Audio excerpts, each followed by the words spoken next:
Hello everyone, welcome to Mahindra's. आप सब लोगों का बहुत स्वागत है महिंद्रास के ऑफिशियल प्लेटफॉर्म पे। आज हम एसटी डिस्कशन में एसटी 48 ए का डिस्कशन करने वाले हैं। आप में से जिन लोगों ने एसएसपी टेस्ट को सॉल्व कर रखा है, बहुत अच्छी बात है। आप डायरेक्टली जिन क्वेश्चन में आपको प्रॉब्लम हो रही है, जिन क्वेश्चन का सोल्यूशन आपको देखना है, उस पर डायरेक्टली जा सकते हैं। इस वीडियो के डिस्क्रिप्शन में आपको उस क्वेश्चन का टाइम स्टैम्प मिलेगा, जहां पे आप क्लिक करते डायरेक्टली उस क्वेश्चन पे पहुंच जाएंगे। यदि आपने इसके पहले नहीं सॉल्व किया है तो आप आइए हमारे साथ, शुरुआत से लेकर अंत तक बने रहिएगा। हर एक क्वेश्चन आपको सामने दिखाऊंगा और सॉल्व करने के लिए हमारे साथ आप सॉल्व करेंगे, मतलब थोड़ा समय आपको मिलेगा। जितना समय मैं ले रहा हूँ उतना समय आपके पास रहेगा और रियल टाइम में आप क्वेश्चन को सॉल्व करेंगे। तो चलिए स्टार्ट करते हैं। पहला सवाल है, दे आर 9 पर्सन आकाश, अमित, सोमेन, सुमन, रुचि, पंकज, विकी, विजय, राम एक ट्रायंगुलर टेबल के चारों तरफ बैठे हुए हैं और कॉर्नर टेबल पे sitting at the corner of the table and 2 person are sitting on each side. तो 3 लोग तो कॉर्नर पे बैठे हुए हैं, ठीक है, यानी कोने पर तीन तीन ही कोने होंगे। ट्रायंगुलर शेप है तो 3 कोने होंगे, यानी कुछ इस तरीके से बनेगा। यहाँ पे इस कोनों पर 1, 2 और 3 ये लोग बैठे रहेंगे और हर एक साइड पे 2-2 जन बैठे रहेंगे, कुछ इस तरीके से, ठीक है। Okay, all of them are facing inside of the table. सारे जन किधर देख रहे हैं? केंद्र की तरफ ही देख रहे हैं। तो बहुत ज्यादा बड़ी बड़ी बात नहीं है, बिल्कुल सिंपल ही आप बोल सकते हो उसको। और मैं तो कहूंगा इसको बस ऐसे लेके चलो कि सर्कुलर टेबल सिटिंग का क्वेश्चन है, यानी आप इसको बिल्कुल परेशानी ना लेते हुए आप इसको सर्कुलर टेबल मान के चलो, क्योंकि सारे लोग केंद्र की तरफ देख रहे हैं। बस थोड़ा बहुत ये है कि आपको एडजस्टमेंट देखना पड़ेगा कॉर्नर पे बैठने वाले लोगों का, बाकी और कोई दिक्कत नहीं है। All of them are facing inside, Akash से to the immediate left of Pankaj. अब मैं आपको बताऊं, यदि मैं इसको कंसीडर करूँ ना तो मैं कुछ इस तरीके से बनाऊंगा। मेरे को पता है 2, 4, 6, 7, 8, 9 जने और 9 जने, तो मैं 9 ऐसे बना लूंगा। 1 मिनट को 1, 2, 3, 4, 5, 6, 7, 8 और ये 9 पोजीशन मैंने बना ली, ठीक है।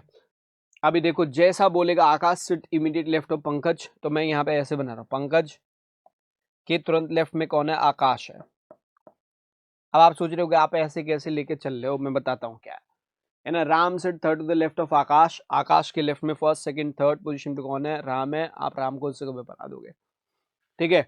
3 person sit between Ram and Ruhi, Ram और रूही के बीच में 3 जन है। 1, 2, 3 का गैप करके रूही यहाँ नहीं बनेगा। 1, 2, 3 का गैप करके रूही को आप इस जगह पे बना दो, ठीक है। 3 person sit between Ram and Ruhi, who sits at the corner of the table. अब रूही के लिए बोला गया कोने पे है, तो अगर ये कोना है, कॉर्नर है ना, तो आपको पता है 2 के गैप पे फिर ये कॉर्नर हो जाएगा। ये वाला पॉइंट क्या है? कॉर्नर रहेगा। देखो 2 के गैप पे कॉर्नर आएगा, फिर 1, 2 का गैप करके ये वाला भी कॉर्नर वाला ही बनेगा, है ना। ये वाला पोजीशन, ये और ये 3 कॉर्नर आपके बनेंगे 2-2 के गैप पे। अगर आप यहाँ पे मान लो, बस कोई दिक्कत नहीं है ना, बाकी 2-2 साइड के मिड में आ जाएगा। तो मैंने ऐसा किया कि मुझे इतनी झंझट पालने की जरूरत नहीं पड़ी। मैं बस यहाँ पे ऐसे देख लिया, सर्कुलर टेबल के हिसाब से बना लिया, आंसर बन गया। अब आप ऐसे लेके चलते थे तो आप ऐसे करते, रूही को यहाँ पे लेके आते, है ना। फिर रूही यहाँ पे, तो उसके इस तरफ देखो कौन है? ये पंकज। आकाश यहाँ पे, फिर ये कॉर्नर आ गया, फिर 1, 2 का गैप करके, है ना, यहाँ पे राम, फिर ये कॉर्नर आपका रहेगा, फिर 2 का गैप करके, ऐसे करके बनेगा। तो देखो क्या दिक्कत आ रही है, आप जो भी बना रहे हैं आप उसी तरीके से इसमें भी प्लेस कर रहे हैं, उसी तरीके से इसमें तो मेरा सिर्फ कहने का सेंस ये है कि जब भी आपको सर्कुलर इस ट्रायंगुलर शेप मिल जाए, सर्कुलर में बना दो, कोई दिक्कत नहीं, यदि सारे लोग एक ही तरफ देखें। हाँ, अगर ऐसा होता कि कुछ लोग केंद्र की तरफ, कुछ लोग केंद्र के बाहर की तरफ देख रहे हैं, जिसमें से कॉर्नर वाले केंद्र के अंदर की तरफ और साइड के मिड में बैठने वाले लोग बाहर की तरफ देखे, तब आप थोड़ा सा डिफरेंट अप्रोच लेके चलते, तब इसी में शायद बना रहे होते, ठीक है। फिर आगे देखो, Suman sits one of the corner of the table. Suman किसी कॉर्नर पे है, यानी सुमन या तो इस जगह पे होंगी या इस जगह पे होंगी। अगर हम सर्कुलर टेबल पे देखें, इस वाले में सुमन या तो यहाँ पे या फिर यहाँ पे। आगे हम देख लेते हैं, सुमन वाली स्थिति को बाद में बना लेंगे, पहले हम यहाँ पे हाईलाइट कर लेते हैं। Only 1 person sit between Suman and Somen. Suman और सोमेन के बीच में एक व्यक्ति का गैप है। सुमन यदि यहाँ बनाते हो, एक का गैप सोमेन यहाँ पे हो सकता है, एक के गैप पे सोमेन यहाँ हो सकता है। सुमन यहाँ बनाओगे तो एक के गैप पे सोमेन ना तो यहाँ बनेगा, एक के गैप पे सोमेन इधर भी नहीं बन पाएगा। तो पक्की बात, सुमन को आपको इधर ही बनाना पड़ेगा। एक के गैप पे सोमेन यहाँ पे या फिर यहाँ पे। इस वाली स्थिति में देखो कॉर्नर पे आपको बनाना है, यहाँ बनाओ, एक के गैप पे सोमेन यहाँ नहीं बनेगा, एक के गैप पे सोमेन यहाँ नहीं बनेगा, यानी इस कॉर्नर पे सुमन नहीं बनेगा, तो सुमन का पक्का है इस जगह पे बनेगा। अगर मैं ये वाला लेके चलता है तो सुमन यहाँ पे, अब यहाँ से एक के गैप पे सोमेन यहाँ पे, एक के गैप पे सोमेन इस तरफ, दोनों तरफ बन सकता है, पर खैर वो अभी हम आगे देखते हैं। Suman set one of the corner of the table, only one person set with Suman Suman. Amit is neither immediate neighbour of Ram. Amit किसका पड़ोसी नहीं है? हाँ, राम का पड़ोसी नहीं है। Amit is neither immediate neighbour of Ram nor Somen. Amit Ram का पड़ोसी नहीं है और सोमेन का पड़ोसी नहीं है, ठीक है। Amit is neither an immediate neighbour of Ram nor Somen. Amit Ram और सोमेन का पड़ोसी नहीं है। तो अब हम देखेंगे सोमेन यहाँ पे बनाओ, है ना। अगर सोमेन यहाँ बना दिया तो अमित इस जगह पे नहीं बनेगा, सोमेन यहाँ बना दिया तो राम, हाँ ये वाली देखो सही बात है। क्या कह रहा है? Amit is neither immediate neighbour of Ram nor Somen. Amit Ram का भी पड़ोसी नहीं है और सोमेन का भी पड़ोसी नहीं है। अब अमित को आप अगर राम और सोमेन दोनों के पड़ोस से निकालना चाह रहे हो ना, तो एक काम कर लो, जैसे मान लो सुमन यहाँ पे, सोमेन एक के गैप पे यहाँ बना लिया, तो अमित ना तो इस जगह पे बन पाएगा ना इस जगह पे बन पाएगा। अमित उस कंडीशन में इस जगह पे बनेगा। अच्छा आगे देख लो एक बार और। हाँ, the number of persons between Pankaj and Somen. Pankaj और सोमेन के बीच में जितने लोग हैं, when counted left of Somen, यदि सोमेन के लेफ्ट में गिना जाए तो, is equal to the number of person sit between Suman and Vicky. उतने ही लोग सुमन और विक्की के बीच में बनेंगे when counted left of Vicky, यानी विक्की के लेफ्ट में यदि काउंट किया है। इसका इनके कहने का मतलब है सोमेन आप यहाँ बनाओ, तो सोमेन अगर यहाँ बनाते हो, इससे एक के गैप पे लेफ्ट साइड में पंकज जी आपका यहाँ बन रहा है, ठीक है ना, और एक के गैप पे, तो इसका मतलब ये हुआ कि number of person sit between Pankaj and Somen, Somen और पंकज के बीच में, मान लो यहाँ पे सोमेन आप मान के चल रहे हो, अभी यहाँ भी हो सकता है यहाँ भी हो सकता है, एक बार के लिए यहाँ मान के चल रहे हो, इसके लेफ्ट में एक के गैप पे पंकज यहाँ पे बन रहा है, ठीक है। और फिर क्या कह रहे हैं? The number of person between Pankaj and Somen when counted from left of Somen, Somen के बाईं तरफ से गिनने पर, is equal to the number of person sit between Suman and Vicky. Suman और विकी के बीच में उतने ही लोग हैं when counted left of Vicky, यानी विक्की, सुमन से एक के गैप पे विक्की इधर नहीं होगा, एक के गैप पे विक्की इधर ही होगा, है ना, पक्की बात है, विक्की इधर ही होगा। और विक्की से लेफ्ट साइड में एक के गैप पे देखो सोमन आपका पढ़ रहा है, ठीक, बिल्कुल सही जा रहा है भैया। अब आगे देखो, Vijay is not immediate neighbour of Vicky. Vijay Vicky का पड़ोसी नहीं है, तो विजय को आप विक्की के पड़ोस में नहीं रखोगे, तो विजय को आप विक्की के पड़ोस में नहीं, यानी विजय को आप यहाँ पे रखोगे। और विजय आप अगर यहाँ पे रखोगे ना, तो एक अमित वाली बात देख लो, Amit is neither immediate neighbour of Ram nor Somen. Amit को फिर यहाँ बनाओ, है ना, अमित ना तो राम का पड़ोसी आ रहा है, इसका पड़ोसी नहीं है, और सोमेन का भी पड़ोसी नहीं है, तो ये आपका सीक्वेंस बन गया। हम इसकी मदद लेके यहाँ कंप्लीट करते तो यहाँ भी बनता है बड़े आसानी से, ये इनफैक्ट ज्यादा इजी पड़ जाता था सर्कुलर में बनाना। चलो भाई, पहला प्रश्न हम लोग देखते हैं, और अंदाज ये रहा, which among the following pairs are not immediate neighbours of each other. इनमें से कौन एक दूसरे के पड़ोसी नहीं है? सोमेन रुचि, सोमेन और रुचि एक दूसरे के पड़ोसी हैं क्या? सोमेन और रुचि एक दूसरे के पड़ोसी हैं। फिर सुमन विकी, सुमन और विकी, विकी यहाँ पे, सुमन एक दूसरे के पड़ोसी नहीं है हमारा, यानी सेकंड ऑप्शन आंसर बनना चाहिए। अमित आकाश, अमित और आकाश देखो एक दूसरे पड़ोस में आ रहे हैं, हम आगे चेक करें ताकि ये पता चल जाए कि हमारा सही बना है कि नहीं। रूही और पंकज, विकी और राम, रूही और पंकज देखो, विकी राम एक पड़ोसी हैं, रूही और पंकज ये देखो ये दोनों एक दूसरे के पड़ोसी हैं, तो केवल एक जो पड़ोसी नहीं है ना, वो कौन सा है? सुमन और विकी। अगला प्रश्न, among the following sit corner of the table, इनमें से टेबल के कॉर्नर पे कौन बैठा हुआ है? पहला, person who sit immediate left of Vijay, जो विजय के तुरंत बाईं तरफ है, तो विजय के बाईं तरफ वाला व्यक्ति नहीं, कॉर्नर पे नहीं है, सुमन है विजय के बाईं तरफ। अगला देखो, immediate right of Ram, Ram के जो तुरंत दाएं है, तो राम के दाएं वाला व्यक्ति विकी है, वो कॉर्नर पे नहीं है। फिर जो कि immediate left of Akash, Akash के तुरंत बाईं तरफ है, आकाश के तुरंत बाईं तरफ अमित है जो कि कॉर्नर पे है, तो हमारा यही आंसर होना चाहिए, थर्ड विकल्प is the correct one. Next question पे आते हैं, what is the position of Vijay with respect to Ram. Vijay की स्थिति राम के रिस्पेक्ट में क्या है? तो विजय जो है ये है राम के रिस्पेक्ट में first second to the left आएगा, विजय राम के लेफ्ट साइड में second position, second to the left first option में दे रखा है, सही हो गया। Which of the following statement is not true, is are not true. Vicky is not immediate, Vicky Amit का पड़ोसी नहीं है, और सुमन सोमेन और राम के बिल्कुल बीच में है। ठीक है, विकी अमित का एग्जैक्ट पड़ोसी नहीं है। चलो भाई, विकी अमित का पड़ोसी है ना। और फिर अगला क्या था, Somen is a sit exactly between, Suman Somen और राम के बिल्कुल बीच में। हाँ सही है, सुमन सोमेन और राम के बिल्कुल मिड, एग्जैक्टली मिड में तो नहीं है, ये गलत हो गया है ना। सेकंड वाला आपका गलत है। थर्ड वाला भी देख लो, तो एक तो ये गलत हो गया भैया। थर्ड देख लो, Ruchi sit corner of the table, Ruchi corner पे ही है, बिल्कुल सही बात है। तो केवल कौन सा हो जाएगा, सेकंड वाला आपका गलत आ रहा है, सेकंड वाला ऑप्शन। ये देखो राइट आंसर क्या हो जाएगा, option 2, Suman sit exactly between Somen and Ram. ये वाली बात गलत है। अगले पे आओ, who among the following sits second to the left of Somen, Somen के बाईं तरफ दूसरे स्थान पे कौन है, तो पहला दूसरा पंकज है। राइट आंसर हमारा क्या बनेगा, पंकज। और किस ऑप्शन में दिया हो, चौथे विकल्प में दिया हो, so that is the correct answer. Next question पे चलें, आ जाओ। अगला, there are 7 mobile phones, MI2, iPhone 11, Redmi 9, iPhone 12, Vivo 11, Lava, OnePlus 8, and all mobiles were included, launched in different years, 2005, 7, 10, 11, 13, 16, 22, and 20, but not necessarily in the same order. Vivo 11 mobile was launched in the ठीक है। ठीक है, चलो ये question को करने के लिए थोड़ा सा मैं आपको 1 मिनट का समय लगा दूं, क्या करना चाहोगे? चलो भाई, 1 मिनट का टाइम लगा देता हूं मैं, और देन कहाँ गया टाइमर।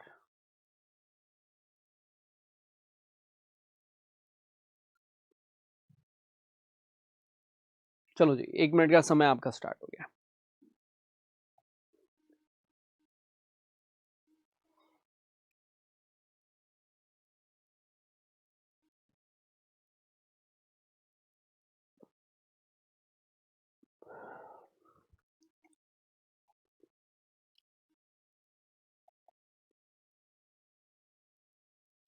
सारे ईयर्स को पहले तो सजा लो, है ना, यही करेंगे। सबसे पहले क्या करेंगे बच्चे, सारे ईयर्स को सजा लेंगे, और इस क्वेश्चन का हिंदी में मैं आपको दिखा दूंगा। अगली स्लाइड में हिंदी आपको इसका दिख जाएगा। ऐसा अगर आपने अटेम्प्ट किया होगा तो आपने इसका हिंदी भी देखा होगा, है ना।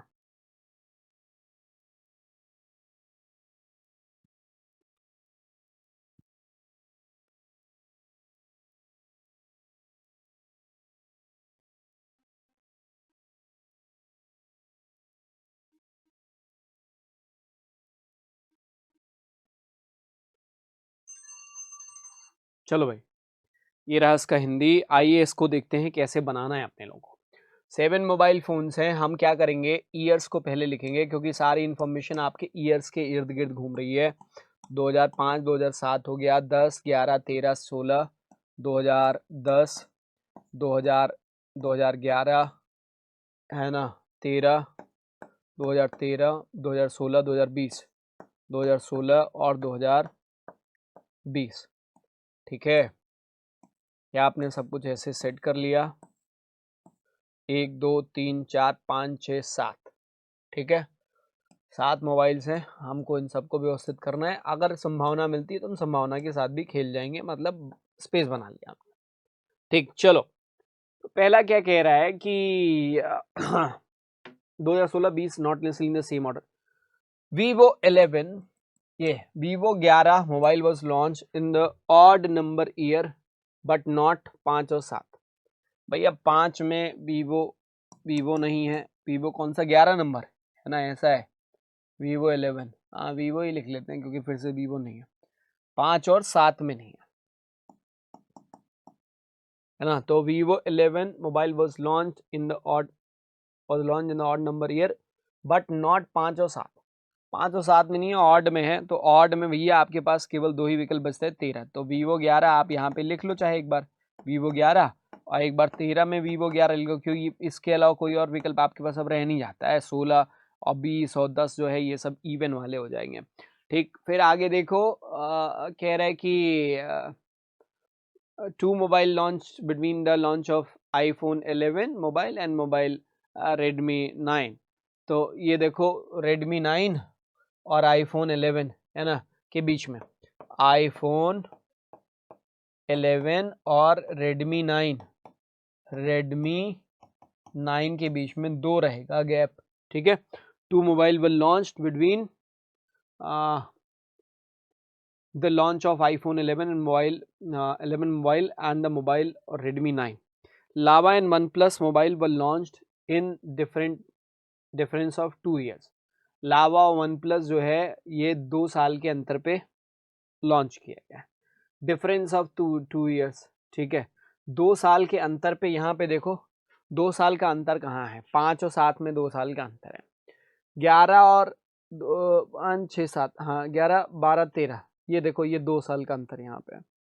बाकी यही 2 जगह है, तो यहाँ तो पक्का वीवो आएगा या तो इस जगह या तो इस जगह, तो बनेगा नहीं, यही दोनों जगह बनेगी। और ये वाला लाइन आप उठा सकते हैं, Lava and OnePlus mobile वो launch in the difference of 2 years, difference of 2 years where the former one was launched earlier than the latter one, है ना, बाद वाला पहले आएगा, है ना, ये इनका कहने का मतलब है। तो Lava and OnePlus mobile were launched in the difference of 2 years where the former यानी बाद वाला, OnePlus launch earlier than the latter one, यानी वन प्लस पहले लॉन्च होगा और आपका लावा बाद में। तो वन प्लस और लावा, वन प्लस इसमें भी वही आएगा और लावा, बस हो गया भैया, है ना। वन प्लस 8 है, ऐसा ही है, वन प्लस का और कोई तो नहीं है, 8 लिख लो भाई, हाँ लावा के साथ और कुछ दिया नहीं है, तो ठीक है। iPhone 12 mobile was launched after the launch of iPhone 11, 12 जो है 11 के बाद आ रहा है, 2 के गैप पे अगर देखो तो यहाँ से 2 के गैप पे इस जगह पे बनेगा, इसमें 2 के गैप पे और यहाँ पे भी बन सकता है और यहाँ से भी 2 का गैप बन सकता है, पर इस वाले केस में देखो तो 2 के गैप पे 1, 2 के गैप पे यहीं पे जगह बनती है, यहाँ पे, है ना, iPhone 11 और Redmi 9, तो यहाँ से और यहाँ पे iPhone 11 और Redmi 9 के लिए यही 2 जगह है, इस वाले केस में अगर बनती है। आगे खैर हम और लाइनें पढ़ लेते हैं। iPhone 12 वो launched after the launch of iPhone 11, ठीक है, वो हम देख लेंगे। MI2 mobile was launch before the launch of iPhone 12, 12 के पहले आपको MI2 के लिए भी जगह चाहिए, चलो ठीक है वो भी मिल जाएगा MI2 के लिए, बट आफ्टर द Redmi 9, ठीक है। MI2 mobile was launched Redmi 9 के बाद, ठीक है ठीक है ठीक है। तो iPhone 11 यहाँ कर लो, iPhone 11 और यहाँ Redmi 9, अगर यहाँ ऐसे बना दें तो MI2 mobile was launched before the launch of iPhone 12, है ना, iPhone 12 के बीच में, but after the launch of Redmi 9। अब इसका मतलब ये बना कि आपको यहाँ पे Redmi 9 नहीं रखना होगा, यहाँ पे रखना होगा, दिक्कत आ जाएगी, नहीं तो Redmi 9 यहाँ पे रखो, Redmi 9 और यहाँ iPhone 11 और यहाँ iPhone 11 के बाद iPhone 12, है ना। और अब इस लाइन को पढ़ो जिसमें कहा MI12 was launched before the launch of iPhone 12, 12 के पहले MI2, है ना, और but after the launch of Redmi 9, Redmi 9 के बाद में। सारी लाइनें फिर से एक बार पढ़ लेते हैं, हमें लग रहा है यहीं पे सब कुछ हमारा दुरुस्त आ गया और कहीं हमें ज़रूरत ही नहीं पड़ेगी। देखो पहली वाली कंडीशन में क्या कह रहा है कि कह रहा था 2 mobile launch in between 11 and Redmi 9, 11 और Redmi 9, iPhone 11 Redmi 9 के बीच में 2 का गैप है ना। उसके पहले हाँ mobile was iPhone 11 mobile was launch just after the launch of Vivo 11, iPhone 11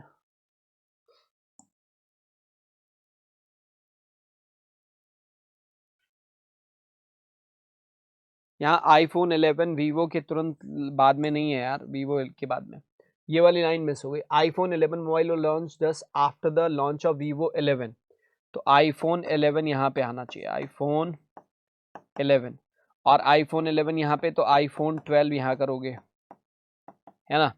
अब iPhone 11 और Redmi 9 के बीच में 1-2 का गैप, Redmi 9 यहाँ रखो, Redmi 9 और Redmi 9 के बाद में MI2 आना चाहिए और MI2 बिल्कुल सही है, ये वाला आपका केस सही जा रहा है, इस केस में सब कुछ सही स्थिति जा रही है ना।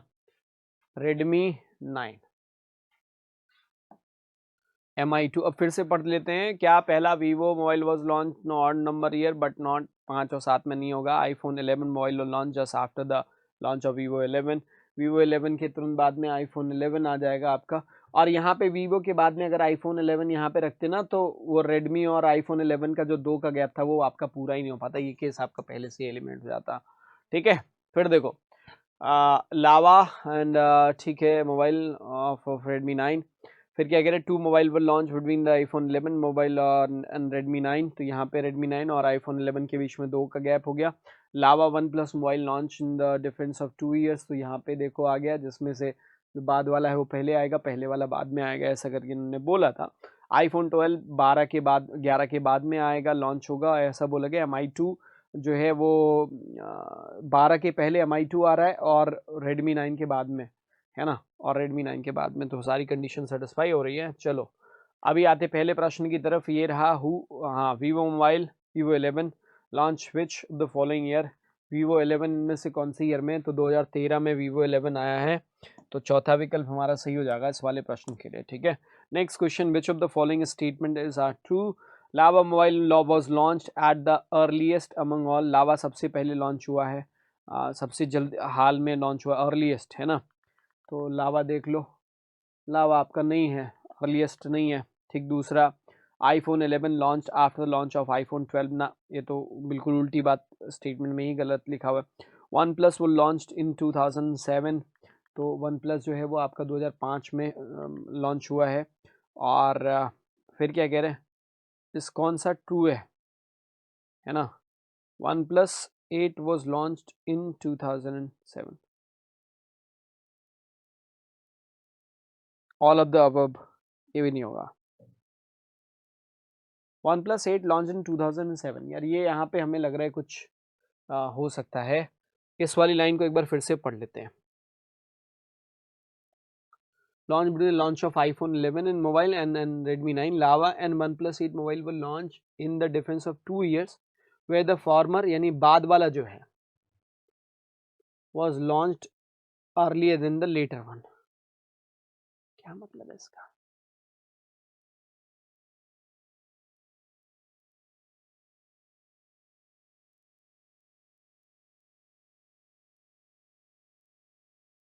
पहले वाले को बाद वाले से पहले लॉन्च किया गया, इसका मतलब पहले वाले को पहले लॉन्च किया गया। हाँ,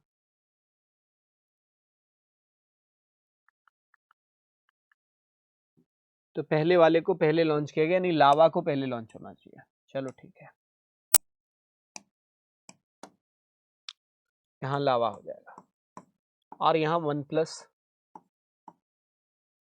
8। ठीक है, अब क्वेश्चन देखते हैं।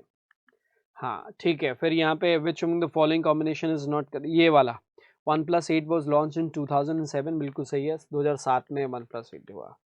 ठीक है, तीसरा आपका सही हो जाएगा। अगला, विच of the following combination is not true. 2007 one plus 7 सही है। 10 में MI2 आया है, ये देख लो। 10 में क्या MI2 आया, नहीं रेडमी आया है। ठीक है, नॉट ट्रू, ये वाला आपका सही आ रहा है। 16 में 11 आया है और 20 में 12 आया है, 5 में लावा आया है, बिल्कुल सही है। 16 और 20 देख लो, 16 और 20, 16 में 11, 20 में ये और लावा 5 में आया, बिल्कुल सही है। एक वही गलत है, MI2 सेकेंड ऑप्शन। नेक्स्ट आ जाओ, विच among the following mobile was launch in 2011। 2011 में इनमें से कौन सा लॉन्च हुआ, 11 में MI2 लॉन्च हुआ है, तो उसके लिए आपका आंसर फोर्थ ऑप्शन हो जाएगा। And how many mobile were launched in between the launch of one plus and iPhone 11।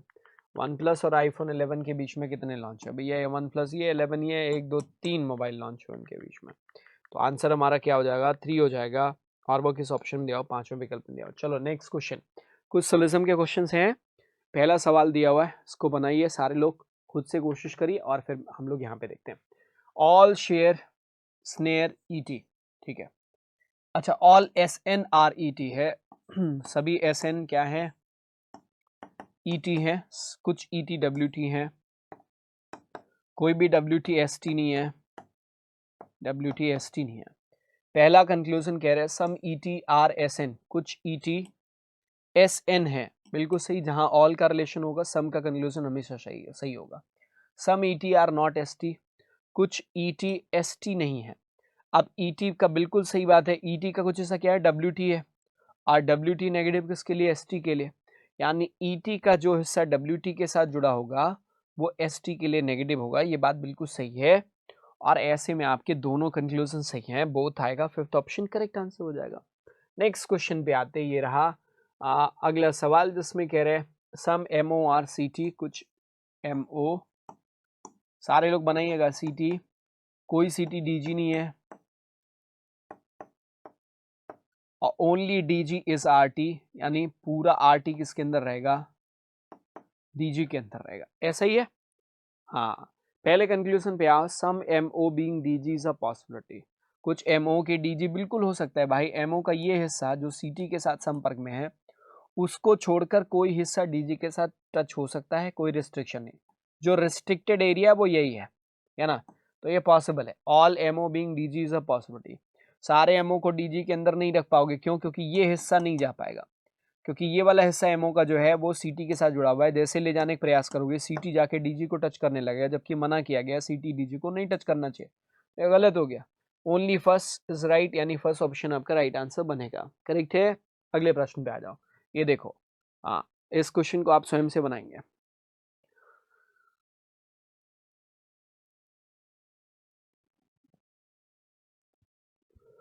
चले करें इसको, only few A R is V I, केवल कुछ ए आर क्या है, वी आई है, all V I are C A, सारे V I C A हैं, and some A R are C B, कुछ ए आर सी बी हैं। पहले निष्कर्ष पे आ जाओ, all V I can be A R, सारे वी आई ए आर हो सकते हैं, बिल्कुल हो सकते हैं, सम का रिलेशन ऑल की पॉसिबिलिटी सही हो जाएगी। सम ए आर आर सी ए, कुछ ए आर सी ए हैं, बिल्कुल हैं, ए आर का कुछ हिस्सा सी ए के साथ संपर्क में है, सामने से दिख रहा है, तो दिख रहा है तो है, यानी दोनों कंक्लूजन सही है, बोथ कंक्लूजन 5, जो कि कहता है बोथ कंक्लूजन 1 एंड 2 करेक्ट, तो आपका राइट आंसर हो जाएगा। चलो नेक्स्ट क्वेश्चन नंबर 14 आपके सामने, फिर से बनाएंगे, थोड़ा सा समय लें, उसको ड्रॉ करें।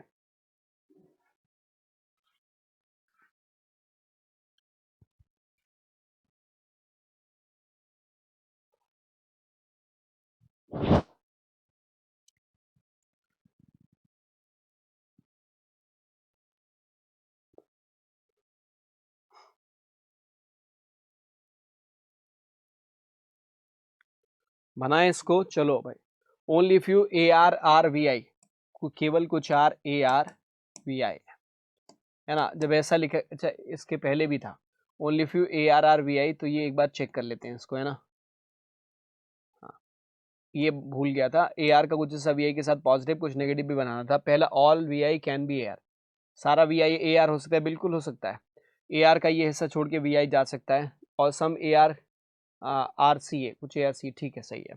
चलो, तो ए आर का कुछ हिस्सा वी आई के लिए नेगेटिव भी बनाओगे, और all V I are C है, सारा वी आई सी ए के अंदर रहेगा, ऐसा बनाएंगे।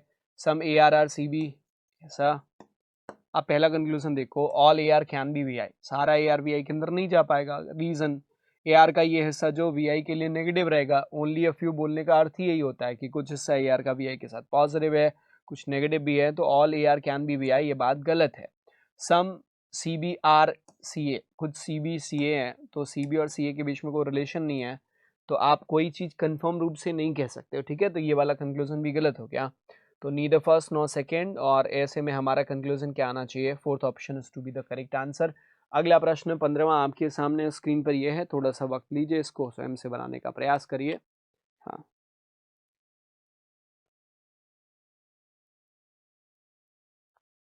सम M O are C T, no C T is D G, only D G is R T.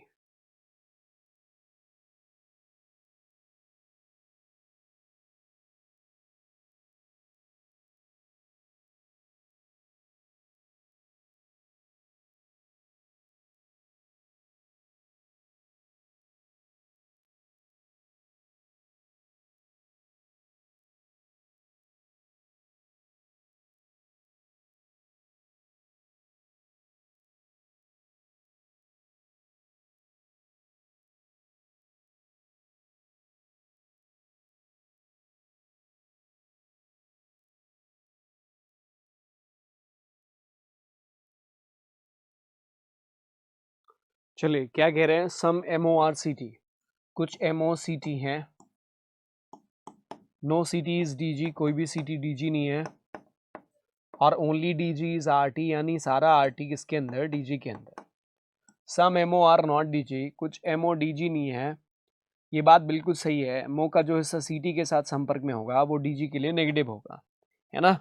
फिर all RT being CT is a possibility, सारा RT CT कभी नहीं हो पाएगा क्योंकि RT CT के लिए नेगेटिव रहेगा, DG के अंदर है ना, तो वो नेगेटिव रहेगा। तो पहला वाला केवल सही हो जाएगा, राइट आंसर ऑप्शन 1 होगा इस वाले क्वेश्चन के लिए। अगले प्रश्न की तरफ आते हैं, ये रहा 16वां प्रश्न आपके सामने, और ये जो क्वेश्चन है ना, ये आपका सीरीज से रिलेटेड है। 4 of the following 5 are alike in a certain way and so form a group. Which one is that does not belong to a group? इनमें से कौन सा वह जो ग्रुप से बिलोंग नहीं करता है। NOT, DID, UCA, NUS, TUN ऐसा करके 4 विकल्प दिए गए। ये जो आपके सीरीज दे रखे हैं ना, इसी से रिलेटेड एक क्वेश्चन है, और ये अक्सर आपको प्रीलिम्स एग्जाम में देखने को मिल जाएगा। बैंक के PO का प्रीलिम हो या क्लैरिकल का प्रीलिम हो, इन सभी एग्जाम्स में आपको ऐसे क्वेश्चन मिलते हैं। तो चलो, ये प्रश्न आपका 16वां नंबर है। 4 एक समान है किसी तरीके से और एक भिन्न है, वो भिन्न है जो उसका पता लगाना है। NOT देखो ये यहाँ पे है, ठीक है। DID, UCA ठीक है, NUS बिल्कुल सही है, और TUN बिल्कुल सही है। अब अगर आप देखो इसमें, तो आपका जो सही आंसर होना चाहिए वो ये होना चाहिए, क्योंकि इन सभी में मिडिल एलिमेंट आपका वॉवेल है, केवल मिडिल एलिमेंट वॉवेल है, ठीक है, और बाकी जो पहले और आखिरी वाले हैं वो कॉन्सोनेंट है। बट यहाँ थर्ड वाले में बिल्कुल उल्टा है, मिडिल वाला कॉन्सोनेंट है और आगे और पीछे वाले वॉवेल दिए गए, तो उसके लिए तीसरा विकल्प आपका राइट आंसर बनेगा। नेक्स्ट क्वेश्चन पे आ जाओ। If all the words are arrange according to English alphabetical order from left to right, यदि बाएं से दाएं इनको अंग्रेजी वर्णमाला के क्रम में सारे शब्दों को व्यवस्थित किया जाए, which word will B third from right, यानी कौन सा शब्द ऐसे में दाईं तरफ से तीसरा होना है, ये आपको बताना है। तो आप इतना समझो कि जब आप इनको अंग्रेजी वर्णमाला में अरेंज करोगे ना, बाएं से दाएं, लेफ्ट टू राइट अंग्रेजी वर्णमाला में अरेंज करने का है, और फिर राइट साइड से आपको काउंट करना है, यानी राइट साइड से तीसरा काउंट करने का मतलब आपको बड़े अक्षर से गिनना है। जो ऐसा शब्द जो डिक्शनरी में बाद में आएगा, तो सबसे बाद में कौन सा आएगा, जो यू से स्टार्ट हो रहा होगा, ये वाला है ना, सबसे आखिर में होगा। फिर टी से स्टार्ट होने वाला, टी के बाद यू है, टी के बाद ई है, ये दोनों आखिरी से तीसरा नंबर यही रहेगा, ये पक्की बात है, क्योंकि सबसे बड़ा रहेगा आपका यूसी है, फिर उससे छोटा लेटर टी के बाद यू, इसमें भी टी है, इसमें भी टी है, पर टी के बाद यू जो है वो बाद में आएगा, टी के पहले, जिसमें टी के बाद जो ई है वो पहले, तो यहाँ पे टी ई आएगा, उसके बाद में TUN आएगा, फिर उसके बाद UCA आएगा, ऐसा रहेगा। तो राइट साइड से थर्ड जब आप गिनोगे TEN आपको मिलेगा, and that's what given in option 2। So second answer आपका क्या हो जाएगा, करेक्ट हो जाएगा इस वाले क्वेश्चन के लिए। अगले प्रश्न पे आओ, कहता है first and third letter of each word are interchange, यदि हर एक शब्द के पहले और तीसरे अक्षर को आपस में परिवर्तित कर दिया जाए, then how many meaningful word will be form, कितने ऐसे शब्द होंगे जो मायने रखने वाले या मीनिंगफुल होंगे। तो if the first and third letter of each word are interchange, then how many meaningful word will be formed. तो आप देखो पहला और तीसरा इंटरचेंज करोगे तो DID डिड बनेगा, डिड एक मीनिंगफुल रहेगा। ACU ये कोई वर्ड नहीं होता है। ये टॉन एक वर्ड बनेगा, बिल्कुल सही है। ये SUN एक वर्ड बन जाएगा, NET एक वर्ड बन जाएगा, नेट, है ना, और NUT नट भी एक वर्ड रहेगा। तो 1 2 3 4 5 वर्ड बनेंगे, और एक ये इसको छोड़ के बाकी सारा का सारा बनेगा, 5 आ जाएगा answer. Option 1 is to be the correct answer. अगले प्रश्न पे आओ, कह रहे if the second and third letter of each word are interchange, यानी हर एक शब्द के सेकंड और थर्ड लेटर को आपस में परिवर्तित कर दिया जाए, and then all the consonants are converted to the next letter, सारे कॉन्सोनेंट को नेक्स्ट लेटर में कन्वर्ट कर दिया जाए, how many such word will be formed which have at least one two vowel. अब ये देखो, ये ऐसा काम करवाने का प्रयास कर रही है, प्रश्न आपको एग्जाम में ऐसे गुमराह करने की कोशिश करने वाला सवाल होता है ना, यानी आपसे ऐसा काम करवाने का प्रयास कर रहा है जिस कार्य का कोई अर्थ नहीं है। कह रहे if the second and third letter of each word are interchange, हर एक शब्द के तीसरे और चौथे अक्षर मतलब दूसरे और तीसरे को इंटरचेंज करो, और फिर उसके बाद कॉन्सोनेंट को नेक्स्ट में कन्वर्ट करो, ठीक है। तो ऐसे कितने शब्द रहेंगे जिसमें कम से कम 2 वोवेल रहेंगे। भैया हमें तो सेकंड और थर्ड को इंटरचेंज ही क्यों करवा रहे हो, उसका कोई लेना देना थोड़ी ना इस बात से कि वोवेल की संख्या घट बढ़ थोड़ी नहीं जाएगी सेकंड और थर्ड लेटर को इंटरचेंज करने पर। तो अपने को कुछ नहीं करना भाई साहब, बस इतना देखो जिसमें 2 वोवेल पहले से ही है वो तो आपको एटलीस्ट 2 वोवेल देके ही जाएंगे, इसमें 2 वोवेल है। आप इसमें देखो डी किस में कन्वर्ट होगा, ई में कन्वर्ट होगा, एक वोवेल पहले से ये 2 वोवेल कन्वर्ट हो जाएगा, क्योंकि आप कॉन्सोनेंट को कन्वर्ट करोगे नेक्स्ट लेटर में, तो इसमें भी 2 मिल जाएगा। एन किस में कन्वर्ट होगा, ओ में, इसमें भी 2 वोवेल मिल जाएगा। इसमें एन ओ में कन्वर्ट होगा, इसमें भी 2 वोवेल मिल जाएगा, कम से कम 2 वोवेल।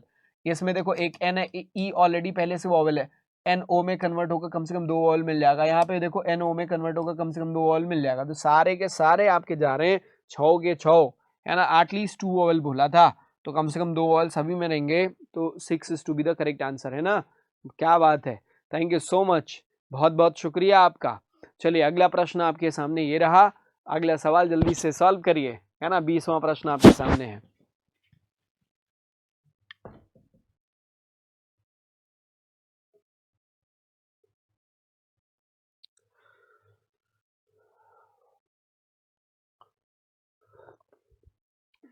क्या कह रहा है, how many letters are there between first letter of the third word from left. भैया बाएं से तीसरा वर्ड का पहला अक्षर, है ना।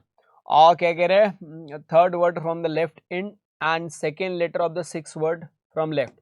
बाएं से छठे, छठा कौन सा होगा, 2 4 और 6, ये इसका सेकेंड लेटर यू, यही तो है। तो इनके बीच में कितने लेटर्स आएंगे, how many letters are there between first letter of the third word from left, ठीक है, and second letter of the six word from left according to English alphabetical series, अंग्रेजी वर्णमाला सीरीज के अनुसार एन और you, है ना, N और यू के बीच में, ठीक, कितने आएंगे, 1 2। अब देखो ये मत गिनने लगना, अंग्रेजी वर्णमाला में गिनना है। तो एन होता है 14 और यू होता है 21, है ना। तो 14 6 20, 6 20 ये हो जाएगा और 21वां हो जाएगा 14, 6 लेटर इनके बीच में आएंगे, तीसरा विकल्प आपका राइट आंसर बनेगा, करेक्ट। चलो भाई नेक्स्ट क्वेश्चन पे आ जाओ। 8% डिफरेंट हाइट है इन सभी की, और ये इनके ऑर्डर से रिलेटेड है। मैं इसके लिए आपको 1 मिनट का टाइम लगा के दूंगा, 1 मिनट आपके पास टाइमर रहेगा इसको स्वयं से बनाने के लिए, और फिर देखेंगे इसका एक्सप्लेनेशन, ठीक है। चलो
चलो भाई टाइम हो गया, समय खत्म। चलो 8% है, डिफरेंट हाइट है इनकी, जरूरी नहीं इसी क्रम में हो।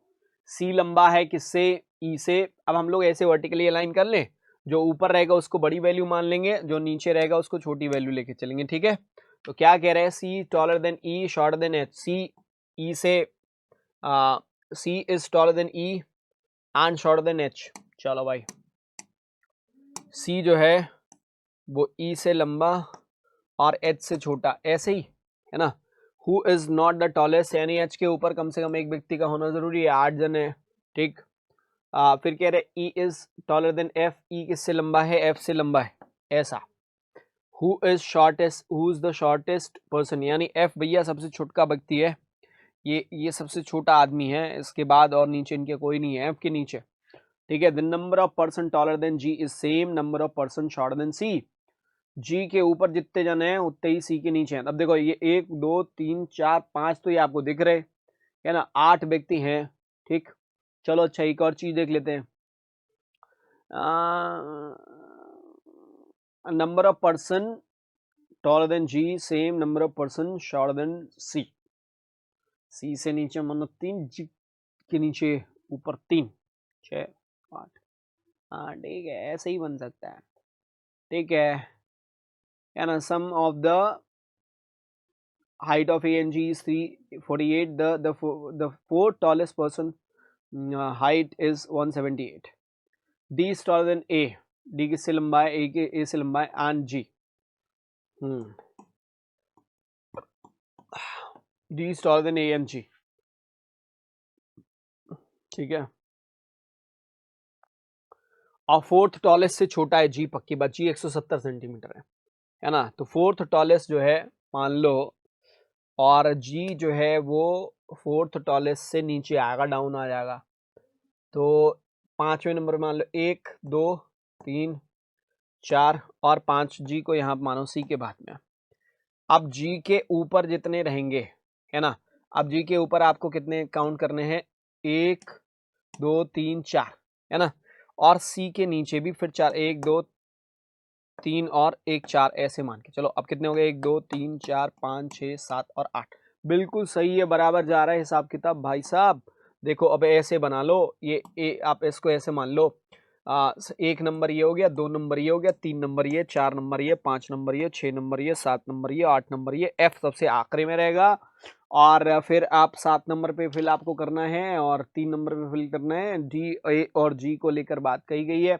अब डी ए और जी से लंबा है तो डी आपको यहाँ पे रखना होगा. ए और जी में से किसी, हाँ ए और जी से, तो ए आप यहाँ पे रखोगे, है ना. डी ए और जी से यहाँ एक बचता है, उसको यहाँ पे कर दो. E and F are not the neighbours. E और एफ पड़ोसी नहीं है. हाँ बिल्कुल पड़ोसी नहीं है भाई. ई और एफ पड़ोसी नहीं है, इनके बीच में एक व्यक्ति रखना जरूरी है. तो ये सीक्वेंस आपका बनेगा. फिर से सारी लाइनें एक बार पढ़ ही लेते हैं, क्या दिक्कत है. सी स्टॉल देन ई short then H. C E से लंबा है ना, और एच से छोटा है. ठीक है. Who is not the tallest, यानी एच के लिए बोला सबसे लंबा व्यक्ति नहीं है. E is taller than F. E F से लंबा है, बिल्कुल सही जा रहा है. हु इज द शॉर्टेस्ट, यानी एफ के लिए सबसे छोटा व्यक्ति है. The number of person taller than G. G से लंबे जितने लोग हैं, तो जी से लंबे यहाँ 4 लोग दिख रहे हैं. उतने ही सी से छोटे, सी के नीचे भी 4 लोग दिख रहे हैं. ठीक है. फिर कह रहे sum of the height of A and G is 348. A और जी की हाइट का जो योग है वो 348 है. भैया देख लो, जी का यहाँ पे दिया हुआ 170. जी 170 दिया हुआ है. और 348 में से यदि हमें 170 माइनस करें, कैलकुलेटर बाबा की हमें जरूरत पड़ेगी. और 1 मिनट रुकना. तुम लोग कर सकते हो, तुम लोग तेज हो, तुम लोग रोज यही काम कर रहे हो तो जरूर कर लिया करो. ओरली करना ही होगा. 348 में से हमें माइनस कितना करना है? 170. 170 178 आ जाएगा. 348 में से 170, तो ए का जो है 178 आएगा. ऐसा ही है. ठीक है. 17 2 34. ठीक है. 178. और 4 टॉलेस्ट पर्सन इज 178. नहीं भाई, 4 टॉलेस्ट पर्सन इज,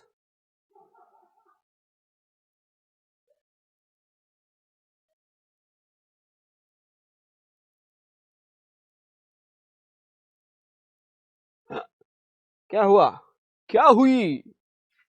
कुछ लोचा हो गई. Sum of the height of A and G is 348. तो भैया ए और जी, जी का देखते 170 दिया हुआ है. 348 में से 170 जब हमने माइनस किया तो 178 आ गया. और फोर्थ टॉलेस्ट का इन्होंने 178 दे रखा है ना.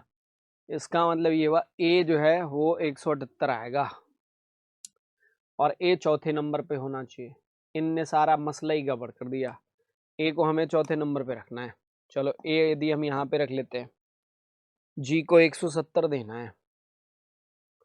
ठीक है. ए अगर हम यहाँ पे रख लेते हैं, एफ को आप आखिरी में रखोगे, ये भी बात निश्चित है. और ए के ऊपर इन्होंने क्या बोला था फिर से, चलो देखिए जरा. E is taller than F who is shortest person. The number of person taller than G is same as the number of person shorter than C. अब जी और सी को कहाँ लगाओगे भाई? जी को 170 बनाना है ना, तो जी को यहाँ पे रखोगे और सी को फिर ऐसे यहाँ रखोगे. ठीक. हाँ ठीक है, ऐसा भी हो सकता है. ई यहाँ लगा दो, एक व्यक्ति बच रहा है. एच और डी को यहाँ पे रख दो. देखते हैं कि क्या क्या क्या आ रहा है मसला, है ना. फिर से देखो, सी इज टॉलर देन ई. सी से लंबा है, ये रहा ई आपका, और एच से छोटा है ना. ठीक है. E is taller than F. E F से लंबा है. Who is the shortest person? F सबसे छोटा व्यक्ति है. ठीक है. The number of person taller than G, same number of person shorter than C. G से लंबे कितने लोग हैं? ये जी है।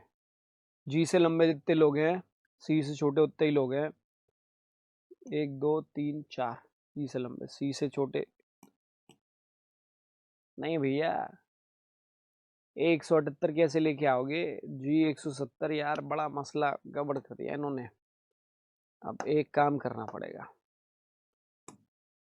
एक मिनट इस क्वेश्चन को फिर से 1 2 3 4 5 6 7 और 8।